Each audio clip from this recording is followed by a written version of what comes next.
So what are we doing today? We're cooking up deer liver that the deer hunters were so gracious as to give me. So it's kind of like the traditional liver and onions. So yesterday I actually kind of did a test run because I didn't want to embarrass myself on camera. And I didn't realize you're supposed to actually take off the fascia, the purple fascia from around the liver itself. So these are just a few small pieces. I don't know if you can appreciate it, but this one looks purple. And then this one that was, the fascia was taken off of, is just like what you remember from the liver you'd buy in the stores.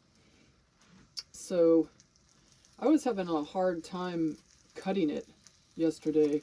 So I just decided to get out the scissors and cut what I wanted into the sizes that I want. This is kind of my backup. It's a very limited space here because I actually live in my horse trailer. So it's a very small kitchen, 2-burner stove. So anyway, I'm just kind of cutting around the ventricles and in the sizes that I want.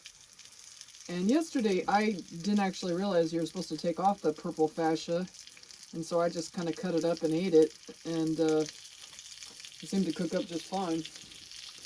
So today, because I can't get the fascia off every piece, and that definitely adds to how hard it is to cut through. That's most definitely true.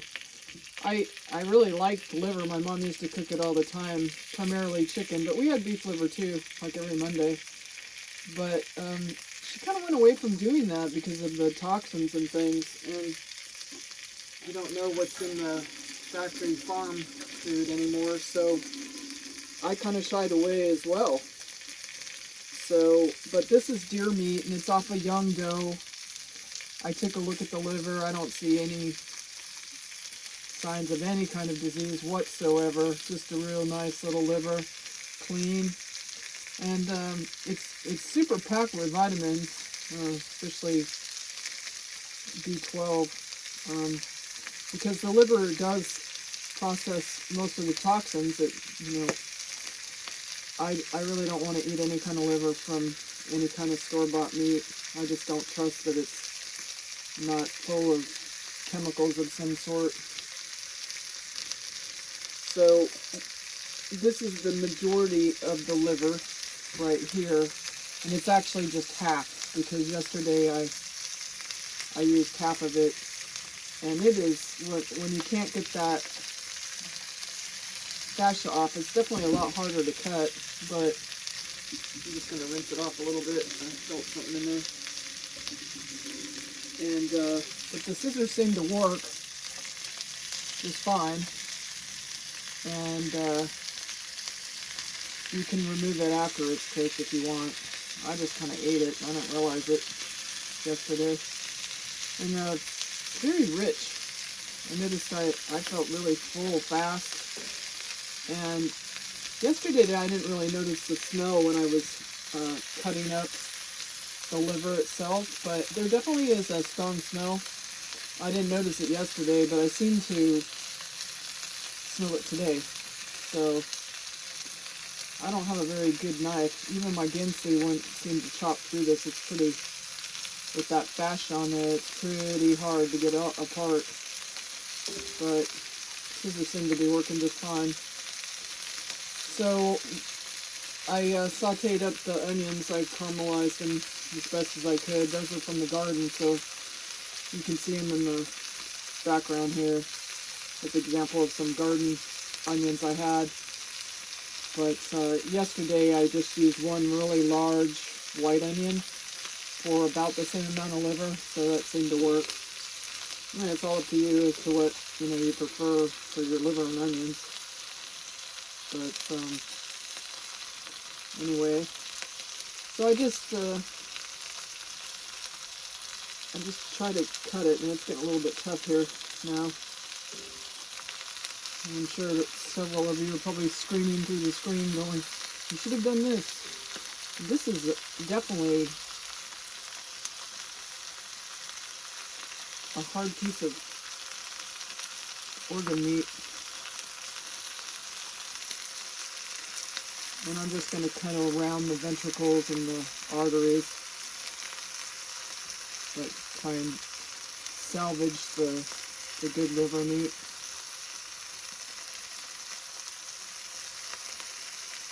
So while you're waiting for your deer to age, you can eat the liver outright right away. So it might actually be your first taste of deer of the season is the liver if you harvest it from the animal, which it's amazing how large it is. If you don't use it, you're kind of just throwing away quite a bit of meat. But, you know, if you don't like onion or liver, maybe this isn't for you. I was raised on it, so I really like it. I just got nervous because of all the chemicals they tend to put in things. So this liver here is about 3 days old. It actually came off the deer that I had shown in the earlier part of the video. So, as you know, wild game doesn't have a lot of fat with it. So I had to add a half a stick of butter, and I'm probably going to actually add another half a stick of butter.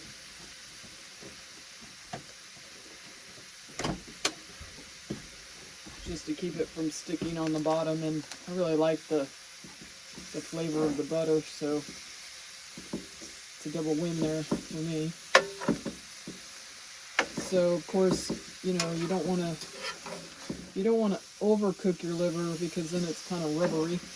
But then you don't want to undercook it as well. But you can kind of tell by whether you can see the darker blood look inside the center of it. So obviously the smaller you cut the liver, the faster it'll cook, or the same amount of heat. But I found this like very filling and very satisfying. And it seemed like it tasted like a combination, as I can recall, of chicken liver and beef liver. Maybe a little bit more toward the beef, but it seemed to have the texture of quite a bit of chicken liver. So anyway, I'm sure that you don't need to watch the rest of this video, considering that pretty much all I did was fry up some onions so they were glazed. And I cut up the liver after that. I'll just let it simmer in here for a while. And that's pretty much it. I'll obviously put some salt on it to season it, some pepper. But I'm going to wait for it to cook down a little bit more because those seasonings will just kind of be eaten up in the cooking process anyway. So that pretty much does it. It's a very simple meal, and it's very rewarding to know that you're not wasting any part of the animal. So that's about it for now. That's what we're doing today.